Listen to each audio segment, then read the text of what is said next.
નજીક શંખ સર્કલ પાસે ડેમોલેશનનો એક મામલો, જેમાં હાઈકોર્ટની તત્કાલીન કલેક્ટર સહિત 14 અધિકારીઓને નોટિસ સામે આવી છે।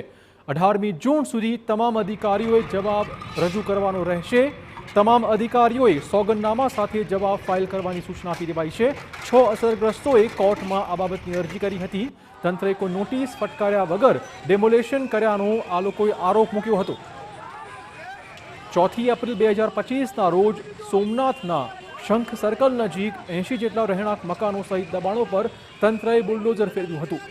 આધાર પુરાવા હોવા છતાં તંત્રએ નોટિસ આપ્યા વગર એક તરફી ડેમોલેશન કર્યાનો આરોપ સામે આવ્યો છે। ત્યારે હાઈકોર્ટે રાજ્ય સરકાર, તત્કાલીન જિલ્લા કલેક્ટર દિગ્વિજયસિંહ જાડેજા, વેરાવળના ડેપ્યુટી કલેક્ટર, મામલતદાર અને ડીવાયએસપી સહિત 14 અધિકારીઓ કર્મચારીઓને નોટિસ ફટકારી છે।